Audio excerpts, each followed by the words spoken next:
Atom classes के YouTube channel पर एक बार फिर से आपका हार्दिक स्वागत है। और हम लोगों ने रिवीजन क्वेश्चंस सीरीज चला रखी थी जिसमें हम लोगों ने 6 क्वेश्चन पिछले क्लास तक हम लोगों ने सोल्व कर लिए थे। तो अपना नेक्स्ट क्वेश्चन है 7th क्वेश्चन, देखिएगा एक बार। एक बल F वेक्टर दे रखा है अपने पास -3ik + jk + 5kk। एक बिंदु R vector 7ik + 3jk + kk पर कार्यरत है। तो बल आघूर्ण अपने को ज्ञात करना है। बल आघूर्ण अपने को ज्ञात करना है, मतलब टॉर्क ज्ञात करना है। और टॉर्क के लिए अपन लोगों ने एक फॉर्मूला पढ़ रखा है, R vector cross F vector. यदि किसी अपने को अगर किसी पॉइंट का पोजीशन वेक्टर पता है और उसके ऊपर लगने वाला फोर्स वेक्टर पता है, तो उन दोनों का जो क्रॉस प्रोडक्ट होता है R vector cross F vector, वो किसको रिप्रेजेंट करता है? वो बल आघूर्ण को रिप्रेजेंट करता है, टॉर्क को रिप्रेजेंट करता है। तो यहाँ पर जो टॉर्क की वैल्यू जो अपने पास निकल के आएगी, torque is equal to R vector कितना दे रखा है 7ik + 3jk + kk cross F vector -3ik + jk + 5kk। दो वेक्टर का क्रॉस प्रोडक्ट अगर अपने को सोल्व करना है तो हमें मतलब इसका जो फॉर्मूला होता है डिटरमिनेंट या सारणिक अपने को सोल्व करनी होती है। तो देखिएगा ik jk kk, तो हम इसको लिख सकते हैं यहाँ पर 7 3 1 -3 1 और 5।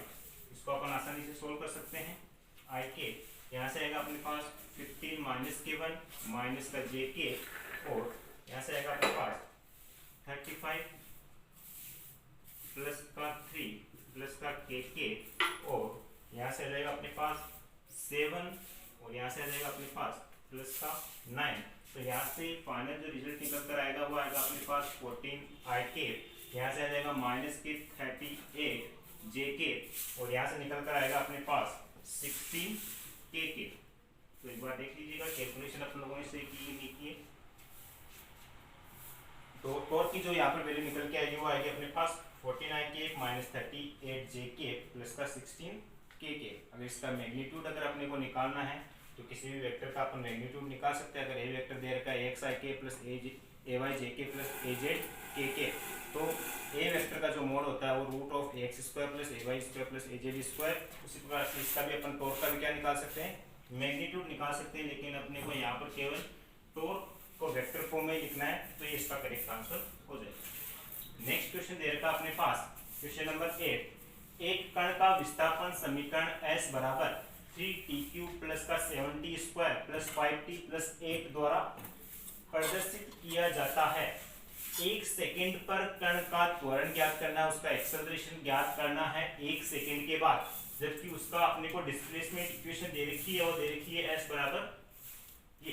तो यहाँ पर देखिए अगर अपने को एक्सेलरेशन निकालना है तो यहाँ पर सबसे पहले एक्सेलरेशन की वैल्यू, जो एक्सेलरेशन क्या होता है, एक्सेलरेशन को अपन लिखते हैं dv/dt, या फिर वेक्टर फॉर्म में लिखूं तो dv वेक्टर/dt, या फिर स्केलर फॉर्म में लिखूं तो a बराबर होता है dv/dt की फॉर्म में। मतलब अपने को यहाँ पर वेलोसिटी चाहिए होगी, और वेलोसिटी बराबर क्या होती है ds/dt। तो एक बार यहाँ पर s का डिफरेंशिएशन करेंगे विद रेस्पेक्ट टू टाइम, तो यहाँ से निकल कर आएगा अपने पास 9t² प्लस का 14t, यहाँ से आ जाएगा अपने पास 5, और 8 का डिफरेंशिएशन कांस्टेंट है 0 हो जाएगा। तो यहाँ पर अपने पास वेलोसिटी की इक्वेशन आ गई है। अगर एक्सेलरेशन की इक्वेशन यहाँ पर लिखनी है तो एक्सेलरेशन बराबर dv/dt, इसका वापस से डिफरेंशिएशन कर दो वेलोसिटी का, तो यहाँ से 9t² के कितना हो जाएगा 18t, 14t का हो जाएगा अपने पास 14, और 5 कांस्टेंट वैल्यू है, और कांस्टेंट का डिफरेंशिएशन होता है अपने पास 0। तो यहाँ से जो एक्सेलरेशन की जो इक्वेशन निकल कर आती है वो आती है अपने पास 18t + 14। अपने को निकालना है 1 सेकेंड के ऊपर पार्टिकल का एक्सेलरेशन क्या होगा। तो यहाँ पर टाइम t की जो वैल्यू है वो यहाँ पर पुट कर देंगे, यहाँ पर क्या 1 सेकेंड। तो यहाँ से जो एक्सेलरेशन की जो फाइनल वैल्यू निकल कर आएगी वो किसके इक्वल होगी, यहाँ से कितना आ जाएगा, यह आ जाएगा 32 मीटर/सेकेंड²। तो ये था अपने पास क्वेश्चन नंबर 8। अगला क्वेश्चन आएगा वो आएगा क्वेश्चन नंबर 9। क्वेश्चन नंबर 8 के बाद अपने पास क्वेश्चन नंबर 9 आता है। बोर्ड पे देखिए क्वेश्चन नंबर 9 में दे रखा है, यदि किसी कण की स्थिति x इज डायरेक्टली प्रोपोर्शनल है t² के, तो निम्न में से कौन सा ऑप्शन है जो इसमें करेक्ट होगा। तो देखिए अपने पास जो पोजीशन दे रखा है वो किसके प्रोपोर्शनल है, डायरेक्ट टू टी स्क्वायर के प्रोपोर्शनल दे रखा है।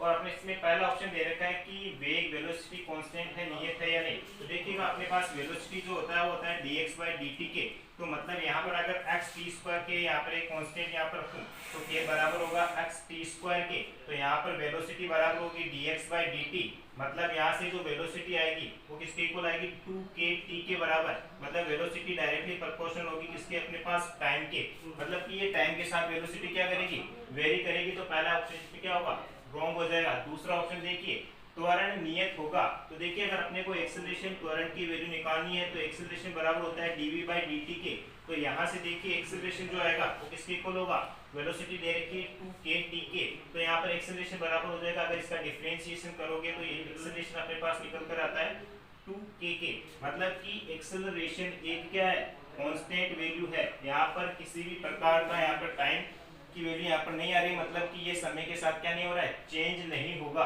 तो दूसरा ऑप्शन अपने पास दे रखा है त्वरण नियत है, तो ये अपने पास ऑप्शन क्या हो जाएगा करेक्ट ऑप्शन हो जाएगा। अगर ये बी ऑप्शन करेक्ट है तो सी क्या हो जाएगा त्वरण परिवर्तनशील है, ये क्या हो जाएगा रॉन्ग। तो 9th क्वेश्चन का जो करेक्ट आंसर हो जाएगा वो क्या होगा बी ऑप्शन। अगला क्वेश्चन अपने पास 10th क्वेश्चन, जिसमें दे रखा है एक बल दे रखा है फोर्स, जिसकी वैल्यू दे रखी है 6t² ik प्लस के 4t jk और 3 kg द्रव्यमान के कण पर क्या है कार्यरत है, तो t बराबर 3 सेकेंड पर कण का वेग क्या होगा। यदि t बराबर 0 पर कण क्या है विरामावस्था में है, रेस्ट के ऊपर है, मतलब कि जो पार्टिकल है एक टाइम t बराबर 0 के ऊपर क्या है रेस्ट के ऊपर है, विरामावस्था के ऊपर है, और हमें निकालना है वेलोसिटी वेक्टर एक टाइम t बराबर 3 सेकेंड, मतलब कि t बराबर 3 सेकेंड के ऊपर पार्टिकल के लिए जो वेलोसिटी होगी या वेग होगा उसका मान क्या होगा। तो देखिए अपने पास दे क्या रखा है फोर्स दे रखा है, और फोर्स यहाँ पर देखिए 6t² ik प्लस के 4t jk, और जो मास दे रखा है पार्टिकल का वो दे रखा है 3 kg।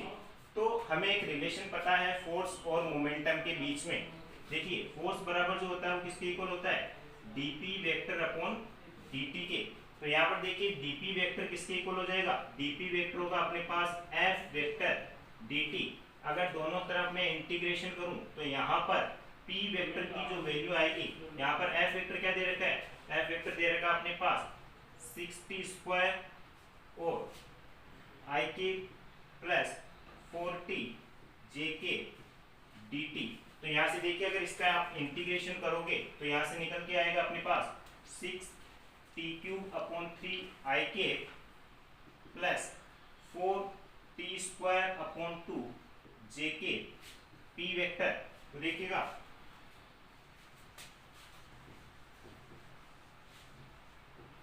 तो यहाँ पर p वेक्टर की जो वैल्यू आएगी अपने पास वो आ जाएगी 2t³ ik प्लस के 2t² jk, ये अपने पास है किसकी मोमेंटम की इक्वेशन, और हमें क्या निकालना है वेलोसिटी वेक्टर। तो हमें पता है कि मोमेंटम जो p बराबर होता है वो किसके इक्वल होता है mv वेक्टर के, तो यहाँ से देखिए 2t³ ik plus 2t² jk, तो यहाँ से m की वैल्यू आप पुट कर देंगे अपने पास 3 और velocity vector 2t³ ik plus 2t² jk, अपने को जो वेलोसिटी निकालनी है वो कौन से टाइम पे निकालनी है t बराबर 3 सेकेंड के ऊपर, तो यहाँ पर t की जो वैल्यू है वो क्या पुट कर देंगे अपन 3 सेकेंड, तो यहाँ से देखिए 2 3³ ik प्लस 2 3 का होल स्क्वायर jk, यहाँ से इसको अपन सोल्व करेंगे तो अपने पास निकल कर आएगा ये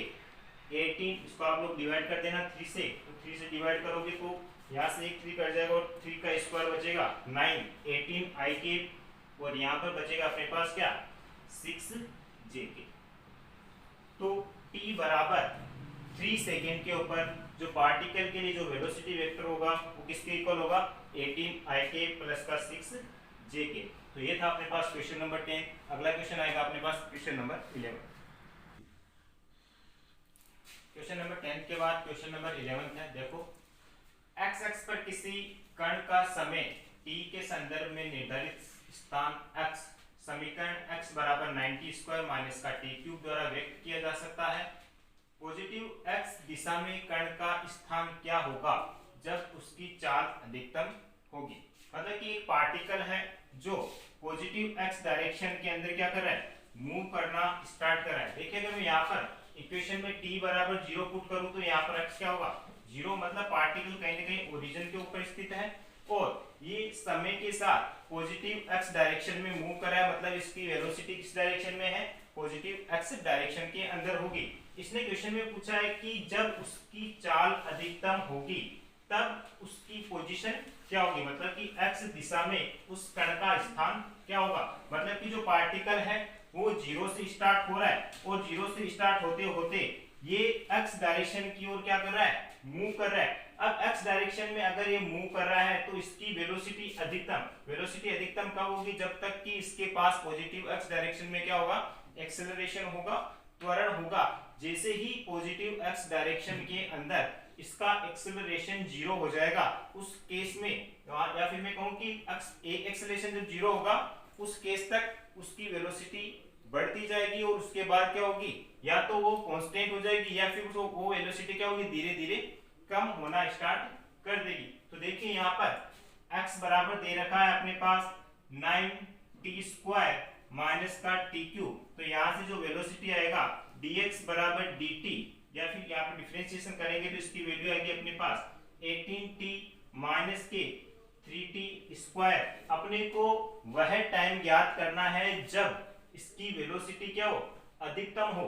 और वेलोसिटी अधिकतम तब तक होती रहेगी जब तक कि इसका एक्सेलरेशन क्या नहीं हो जाए, 0 नहीं हो जाए। तो यहाँ पर अपन इसका एक्सेलरेशन निकालेंगे, तो एक्सेलरेशन यहाँ पर निकालेंगे तो उसकी वैल्यू वापस इसको क्या कर देंगे, dv बाई dt, वेलोसिटी का क्या कर देंगे, टाइम के साथ डिफरेंशिएशन कर देंगे तो ये निकल कर आएगा 80 माइनस का 60। जब एक्सेलरेशन 0 हो जाएगा उस केस में या फिर वहां पर उसकी वेलोसिटी क्या होती रहेगी, बढ़ती जाएगी। तो यहाँ पर 18 माइनस 60 बराबर 0। तो यहाँ से जो t की वैल्यू निकल कर आएगी वो आएगी 3 सेकेंड। कहने का मतलब ये है कि t बराबर 3 सेकेंड तक उस पार्टिकल की वेलोसिटी क्या होगी, बढ़ती जाएगी। और जब t बराबर 3 सेकेंड हो जाएगा तो वहां पर एक्सेलरेशन क्या हो जाएगा, 0 हो जाएगा। अगर t की वैल्यू में 3 सेकेंड से ज्यादा रखूंगा तो जो पहले एक्सेलरेशन पॉजिटिव x डायरेक्शन में था उसकी डायरेक्शन चेंज होकर कौन सी डायरेक्शन में हो जाएगी, नेगेटिव x डायरेक्शन में हो जाएगी। और उस केस में इसकी वेलोसिटी धीरे धीरे क्या होती रहेगी, घटते रहेगी, कम होती रहेगी। देखो यहाँ पर t बराबर जब 3 रख रहा हूं तो एक्सेलरेशन क्या आ रहा है, 0 आ रहा है। t की वैल्यू जैसे ही मैं 4 करूंगा तो देखना यहाँ पे एक्सेलरेशन क्या आ जाएगा, यहाँ पर देखिए एक्सेलरेशन t बराबर जैसे ही 4 करूंगा 18 माइनस 6 इंटू 4, तो यहाँ पर नेगेटिव वैल्यू आएगी। और नेगेटिव वैल्यू क्या शो कर रही है कि अब t बराबर 3 सेकेंड के बाद इसकी जो वेलोसिटी है या फिर वेग है वो धीरे धीरे क्या होगा, कम होगा। तो अपने को तो उस पार्टिकल की वह पोजीशन निकालनी है जहां पर इसकी वेलोसिटी क्या होगी, मैक्सिमम होगी। और मैक्सिमम वहां पर होगी जहां पर इसका एक्सेलरेशन क्या होगा, 0 होगा। तो t बराबर 3 सेकेंड पर पार्टिकल की वेलोसिटी क्या हो जाएगी, या फिर t बराबर 3 सेकेंड पर एक्सेलरेशन क्या हो जाएगा, 0 हो जाएगा। और वहां पर उस पार्टिकल की वेलोसिटी क्या होगी, मैक्सिमम। और वही तो अपने को पूछा है कि जब वेलोसिटी मैक्सिमम होगी जिस टाइम के ऊपर, वहां पर इसकी पोजीशन क्या होगी। तो देखो अपने पास पोजीशन की इक्वेशन दे रखी है x बराबर 90 स्क्वायर माइनस का टी क्यूब। तो यहाँ पर t की वैल्यू पुट कर दो आप, कितनी, 3 सेकेंड। तो यहाँ से 3 यहाँ पर पुट करेंगे 9 इंटू 3 का स्क्वायर माइनस 3 का क्यूब। तो यहाँ से निकल कर आएगा कितना, इसको सोल्व करेंगे अपन, यहाँ पर आ जाएगा अपने पास 27, यहाँ से आ जाएगा 81 माइनस के 27। तो इसको आप लोग सोल्व कर लीजिएगा। सोल्व करने के बाद ये आएगा अपने पास कितना, 54 मीटर। ठीक है, तो यहाँ पर अपने पास जो x की वैल्यू निकल के आती है वो कितनी आती है, 54 मीटर। तो ये बहुत ही अच्छा क्वेश्चन था, इसको एक बार वापस देखना आप लोग। अगला क्वेश्चन आता है अपने पास क्वेश्चन नंबर 12। 12 क्वेश्चन में देखिए, एक 50 किलोग्राम द्रव्यमान की वस्तु के लिए वेग समय ग्राफ चित्र में प्रदर्शित है। वस्तु पर कार्यरत बल अपने को निकालना है। देखिए, किसी भी वस्तु के ऊपर अपने को क्या निकालना हो, फोर्स निकालना हो, बल निकालना है, तो उसका अपने को क्या पता होना चाहिए, उसका मास पता होना चाहिए, उसका अपने को क्या पता होना चाहिए, एक्सेलरेशन पता होना चाहिए। वस्तु का अपने पास भार द्रव्यमान दे रखा है, मास दे रखा है कितना, 50 केजी। अपने को क्या निकालना है, यहाँ पर एक्सेलरेशन निकालना है, और अपने को दे क्या रखा है, वेलोसिटी समय ग्राफ दे रखा है। और वेलोसिटी समय ग्राफ जब दे रखा है और अपने को एक्सेलरेशन निकालना होता है, तो क्या कैसे निकालते हैं, एक्सेलरेशन अपने को पता है कि dv/dt, मतलब कि वेलोसिटी टाइम ग्राफ का जो ढाल होता है, जो स्लोप होता है, वो किसको रिप्रेजेंट करता है, एक्सेलरेशन को रिप्रेजेंट करता है। तो यहाँ पर हम यहाँ पर क्या करेंगे, वेलोसिटी टाइम ग्राफ का क्या निकाल लेंगे, स्लोप निकाल लेंगे। यहाँ पर एक्सेलरेशन किसके बराबर होगा, टेन थीटा के, या फिर मैं कहूँ कि स्लोप के बराबर, ढाल के बराबर। तो टेन थीटा ये इक्वल किसके आएगा, परपेंडिकुलर अपॉन बेस। परपेंडिकुलर अपने पास दे रखा है 2, बेस भी कितना दे रखा है, 2 के इक्वल। तो यहाँ से जो एक्सेलरेशन की जो वैल्यू आएगी वो आएगी 1 मीटर पर सेकेंड स्क्वायर। अपने को पूछा क्या है क्वेश्चन के अंदर, क्वेश्चन में पूछा है कि फोर्स क्या होगा, बल क्या होगा। तो F बराबर m इंटू ए, बहुत ही आसान है। यहाँ से F की जो वैल्यू निकल के आ जाएगी, मास कितना दे रखा है 50 किलोग्राम, एक्सेलरेशन कितना है अपने पास 1। तो यहाँ से जो फाइनल रिजल्ट निकल के आएगा वो कितना आ जाएगा, 50 न्यूटन। तो यहाँ पर अपने पास ऑप्शन बी क्या हो जाएगा, राइट हो जाएगा। ये क्वेश्चन नंबर अपने पास 12 था। अगला क्वेश्चन आएगा अपने पास क्वेश्चन नंबर 13। क्वेश्चन नंबर 12 के बाद अपने पास आता है क्वेश्चन नंबर 13।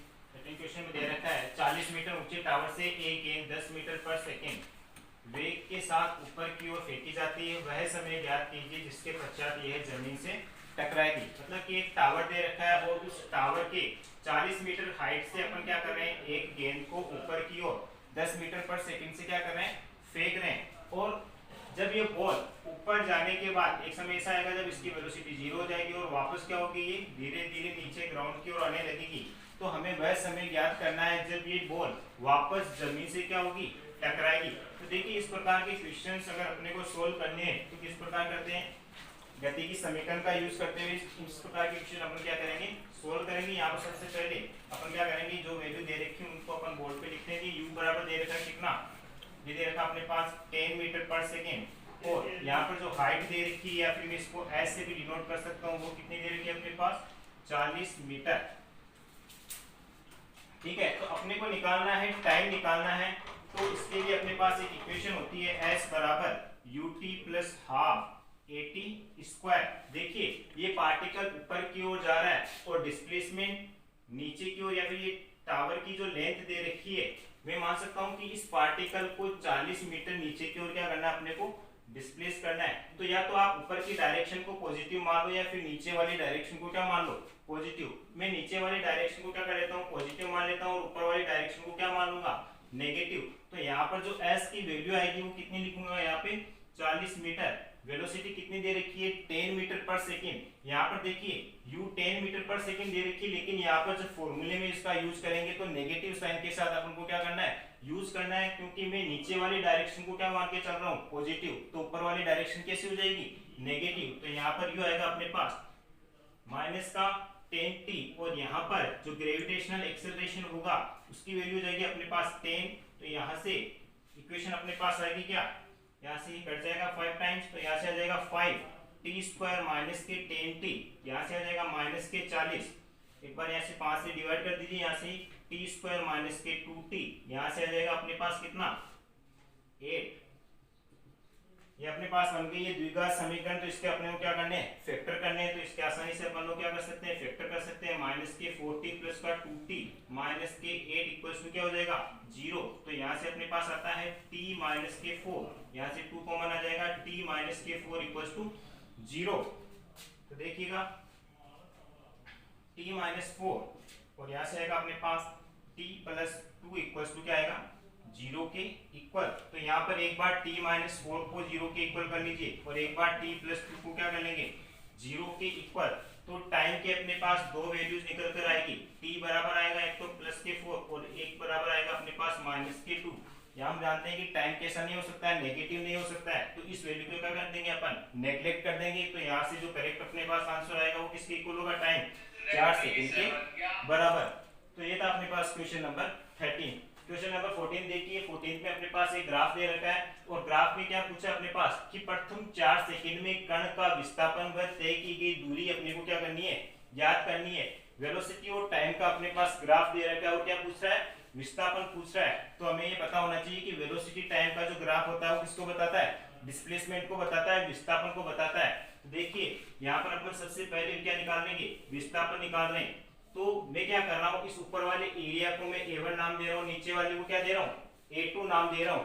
देखिए जब भी वेलोसिटी टाइम का ग्राफ अपने को दे रखा हो, विस्थापन निकालना हो, तो एक चीज अपने को ध्यान में रखनी है कि ऊपर वाला जो एरिया है वो पॉजिटिव के साथ लेना है और नीचे वाले को क्या करना है, नेगेटिव के साथ लेना है। क्योंकि डिस्प्लेसमेंट विस्थापन क्या है, एक वेक्टर क्वांटिटी है और वेक्टर क्वांटिटी में डायरेक्शन क्या करती है, मैटर करती है। तो यहाँ पर जो विस्थापन होगा वो A1 माइनस किसके होगा, A2 के बराबर। तो यहाँ पर A1 की वैल्यू क्या हो जाएगी, दोनों तरफ ट्राइंगल दे रखे हैं, त्रिभुज दे रखे हैं, राइट एंगल ट्राइंगल। तो यहाँ से हाफ बेस इनटू हाइट, और दूसरा भी क्या हो जाएगा, हाफ बेस, ये भी 2 है और हाइट भी कितनी दे रखी है, 2। तो यहाँ पर जो वैल्यू आ जाएगी 2 माइनस 2, ये किसके इक्वल होगी, 0 के बराबर। मतलब कि इस ग्राफ से यहाँ पर जो विस्थापन आएगा, डिस्प्लेसमेंट आएगा, वो किसके बराबर होगा, 0 के बराबर। दूसरा क्वेश्चन में क्या पूछ रहा है, इसमें दूरी पूछी है। तो ध्यान रखना जब भी दूरी अपने को निकालनी हो, डिस्टेंस निकालनी हो, ये क्या है, स्केलर क्वांटिटी है। तो यहाँ पर डायरेक्शन मैटर नहीं करेगी। तो यहाँ पर दूरी अगर अपने को निकालनी है तो दोनों एरियाज क्या हो जाएंगे, यहाँ पे ऐड हो जाएंगे। तो यहाँ पर जो टोटल डिस्टेंस आएगी यहाँ पर किसकी इक्वल होगी, A1 प्लस A2 के इक्वल। A1 कितना आया था अपने पास 2, A2 भी कितना आया था 2। तो यहाँ से अपने पास आ जाएगा टोटल कितना, 4 मीटर। तो यहाँ पर जो इस क्वेश्चन नंबर 14 के अंदर जो डिस्प्लेसमेंट की जो वैल्यू होगी वो किसके इक्वल होगी, 0 के इक्वल। और दूरी या डिस्टेंस की जो वैल्यू होगी वो किसके इक्वल होगी, 4 मीटर के इक्वल। तो ये था अपने पास क्वेश्चन नंबर 14। अगला क्वेश्चन है क्वेश्चन नंबर 15। क्वेश्चन नंबर 14 के बाद क्वेश्चन नंबर 15 था अपने पास। एक गुब्बारा 1.25 मीटर पर सेकंड स्क्वायर त्वरण के साथ जमीन से ऊपर उठना शुरू करता है। 8 सेकंड के पश्चात गुब्बारे से एक पत्थर छोड़ा जाता है तो पत्थर होगा। देखिए अपने पास यहाँ पर 4 ऑप्शन दे रखे हैं, A, B, C और D। तो यहाँ पर देखिए एक बैलून दे रखा है और उसमें मान लीजिए कोई एक पत्थर है जो इस बैलून के साथ क्या कर रहा है, हवा में उड़ रहा है। और इस बैलून का जो एक्सेलरेशन दे रखा है वो कितना दे रखा है, 1.25 मीटर पर सेकंड स्क्वायर। तो देखिए बैलून वाले केस के अंदर अपने को एक चीज ध्यान में रखनी है कि जो पत्थर जब तक बैलून या गुब्बारे के अंदर है तो उस पार्टिकल या उस कण की जो वेलोसिटी और एक्सेलरेशन होगा वो गुब्बारे के एक्सेलरेशन और वेलोसिटी की क्या होगा, इक्वल होगा। तो देखिए 8 सेकंड के बाद गुब्बारे से क्या छोड़ा जा रहा है कि पत्थर छोड़ रहे हैं। तो देखिए 8 सेकंड के बाद इस गुब्बारे की जो वेलोसिटी होगी वो अपन निकाल लेते हैं, v बराबर u प्लस 80। तो यहाँ से देखिए वेलोसिटी ऑफ बलून तो वो किसकी इक्वल होगी अपने पास, इनिशियली इसकी वेलोसिटी क्या है, 0 के इक्वल। और एक्सेलरेशन कितना दे रखा है अपने पास, 1.25 मल्टीप्लाई टाइम दे रखा है कितना अपने पास, 8। इसको जब सोल्व करेंगे तो ये आता है अपने पास 10 मीटर पर सेकेंड। ठीक है, तो मतलब कि जब गुब्बारे से पत्थर को छोड़ा जा रहा है तो उस समय उस गुब्बारे की जो वेलोसिटी है वो किसकी इक्वल हो चुकी है, 10 मीटर पर सेकेंड की इक्वल हो चुकी है। तो जैसे ही इस पत्थर को यहाँ से t बराबर 8 सेकेंड के लिए छोड़ा जाएगा तो उस समय इस पत्थर या इस पार्टिकल की भी वेलोसिटी क्या होगी, 10 मीटर पर सेकेंड ऊपर की ओर होगी। तो देखिए ऑप्शन नंबर डी के अंदर क्या दे रखा है, छोड़े जाने के बाद नीचे जाना शुरू करता है। क्या पार्टिकल जब यहाँ से छोड़ा जाएगा तो क्या वो नीचे की ओर आएगा, क्या नहीं। क्यों, क्योंकि उस पार्टिकल के पास इस समय ऊपर की डायरेक्शन में एक वेलोसिटी कितनी, 10 मीटर पर सेकेंड। और जब तक इसके पास ऊपर की डायरेक्शन में 10 मीटर पर सेकेंड वेलोसिटी है तो ये क्या करेगा, ऊपर की ओर मूव करेगा। मतलब कि इस पार्टिकल का जो मोशन है वो किस प्रकार से होगा, पहले ये ऊपर की ओर जाएगा और एक समय ऐसा आएगा जब इसकी वेलोसिटी क्या होगी, 0 हो जाएगी और फिर ये क्या होगा, वापस नीचे की ओर आना स्टार्ट कर देगा। तो ऑप्शन नंबर जो अपने पास डी दे रखा है वो क्या होगा, गलत हो जाएगा। तो बाकी ये तीन ऑप्शन अपन चेक करते हैं। देखिए यहाँ पर इस पार्टिकल की जो वेलोसिटी है वो कितनी आई है 10 मीटर पर सेकेंड। अब ये ऊपर कितना जाएगा जब तक कि इसकी वेलोसिटी क्या नहीं हो जाती है 0 के इक्वल। तो मैं मान के चल रहा हूँ कि जो पार्टिकल की वेलोसिटी है वो कितनी है 10 मीटर पर सेकेंड। यहाँ पर इसको मान लेता हूँ कि इसकी इनिशियल वेलोसिटी है ये कितनी है, ये इनिशियल वेलोसिटी क्या है 10 मीटर पर सेकेंड। तो हम एक फॉर्मूला जानते हैं v स्क्वायर बराबर u स्क्वायर प्लस का 2as। तो यहाँ पर देखिए ये पार्टिकल ऊपर की ओर कब तक जाएगा जब तक कि इसकी फाइनल वेलोसिटी क्या नहीं हो जाती है 0 के इक्वल नहीं हो जाती है। तो v क्या हो जाएगा यहाँ पे 0 के इक्वल, u कितना है यहाँ पे 10 का स्क्वायर प्लस 2a। अब ध्यान रखना है कि जैसे ये पार्टिकल गुब्बारे से अलग होगा उस केस में यहाँ पर जो एक्सेलरेशन काम करेगा वो कौन सा करेगा, ग्रेविटेशन एक्सेलरेशन यहाँ पर क्या करने लग जाएगा, काम करने लग जाएगा। यहाँ पर अब ये वाला जो एक्सेलरेशन है गुब्बारे वाला 1.25 ये काम नहीं करेगा। तो ध्यान रखना इस चीज का। तो a कितना है यहाँ पर 10 और अपने को क्या निकालना है s। अब देखिएगा वेलोसिटी ऊपर की ओर है, एक्सेलरेशन का है नीचे की ओर है। तो यहाँ पर साइन कैसे लेंगे अपन, नेगेटिव साइन के साथ। तो यहाँ पर देखिएगा जो s की वैल्यू आएगी 20s बराबर किसके इक्वल 100। तो यहाँ से s कितना आ जाएगा, यहाँ पर आ जाएगा अपने पास 5 मीटर। मतलब कि ये जो पार्टिकल है वो 5 मीटर क्या करेगा ऊपर की ओर जाएगा और उसके बाद ये वापस क्या होगा नीचे की ओर आना स्टार्ट करेगा। ठीक है। तो अब देखिएगा इसने पहला ऑप्शन दे रखा है कि 50 मीटर की विस्थापन पर, मतलब कि ये जो पार्टिकल छोड़ा जा रहा है उस समय इस बैलून ने क्या 50 मीटर की डिस्टेंस ट्रेवल कर ली है। तो चलो अपन ये भी चेक कर लेते हैं एक बार। तो s बराबर ut plus half a t square. देखिएगा जब बैलून को छोड़ा गया तो इनिशियल वेलोसिटी क्या थी उसकी 0 थी। तो u कितना हो जाएगा 0 हाफ a कितना दे रखा है 1.25, t कितना दे रखा है अपने पास 8 का स्क्वायर हो जाएगा 64। ठीक है। तो यहाँ से इसको सोल्व करेंगे 1.25 को, इसको जब अपन लोग सोल्व करेंगे तो सोल्व करने के बाद ये आता है अपने पास 40 मीटर के इक्वल। किसके इक्वल आता है ये 40 मीटर के इक्वल। आप लोग इसको सोल्व कर लेना। तो पहला ऑप्शन क्या दे रखा है 50 मीटर के विस्थापन पर है, नहीं 40 मीटर के विस्थापन पर है। तो ऑप्शन क्या हो जाएगा गलत हो जाएगा। दूसरा ऑप्शन क्या दे रखा है धरती पर पहुंचने से पहले 40 मीटर की दूरी तय करेगा। देखिएगा जब ये धरती पर पहुंचेगा तो कितना डिस्टेंस चल चुका होगा, देखिए 40 तो ये बैलून के साथ चला, उसके बाद 5 अपनी वेलोसिटी से तो कितना हो गया 45 और वापस जब 45 नीचे आ जाएगा तो टोटल कितनी डिस्टेंस चल जाएगा ये 90 मीटर। तो ये दूसरा ऑप्शन भी क्या हो जाएगा अपने पास गलत हो जाएगा। तीसरा ऑप्शन दे रखा है कि ये 4 सेकंड में धरती पर पहुंचता है। तो देखिएगा इस क्वेश्चन को अपन सोल्व करते हैं 4 सेकंड के बाद ये धरती पर पहुंचता है या नहीं। तो देखिएगा जब यहां से इस पार्टिकल को छोड़ा जा रहा है तो ये बैलून कितना चल चुका है, देखिएगा यहां से बैलून चलना स्टार्ट किया और यहां पर आते आते इस पार्टिकल को हमने क्या किया है छोड़ दिया है। तो उस केस में कितना चल गया था ये बैलून, ये चल गया था 40 मीटर और इसके पास वेलोसिटी ऊपर की डायरेक्शन में क्या आ गई थी 10 मीटर पर सेकेंड। तो वापस जब ये जमीन पर आएगा तो ये कितना समय लेगा। तो देखिएगा अपन यहाँ पर इक्वेशन काम में लेंगे s बराबर ut plus half at square के। s देखिए अगर मैं नीचे वाली डायरेक्शन को प्लस मान लूं तो ऊपर वाली डायरेक्शन क्या हो जाएगी नेगेटिव हो जाएगी। तो यहाँ पर 40 बराबर u कितना दे रखा है 10t प्लस हाफ एक्सेलरेशन कितना है gt स्क्वायर।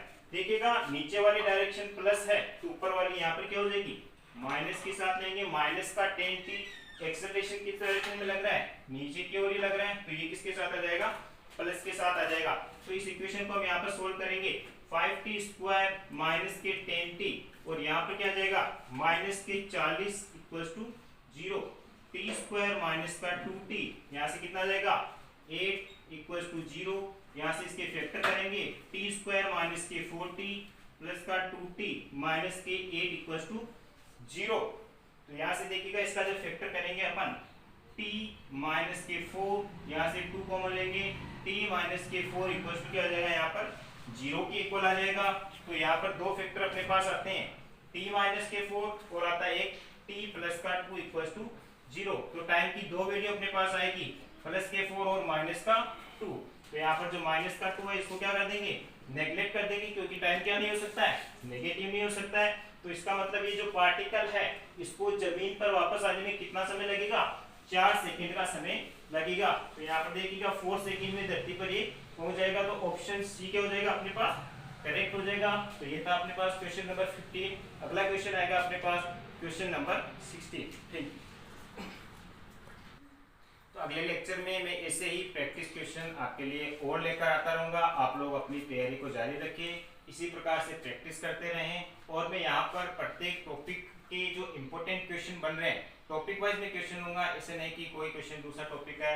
यहाँ पर जैसे काइनेमेटिक्स अपने पास चल रही है, तो काइनेमेटिक्स के जो इम्पोर्टेंट क्वेश्चन है वही यहाँ पर अपन कर रहे हैं। आगे अपन प्रोजेक्टर के करेंगे, फिर सर्कुलर के, इस प्रकार अपन टॉपिक वाइज क्वेश्चन करते रहेंगे। तो आप लोग अपनी तैयारी को जारी रखें। Thank you.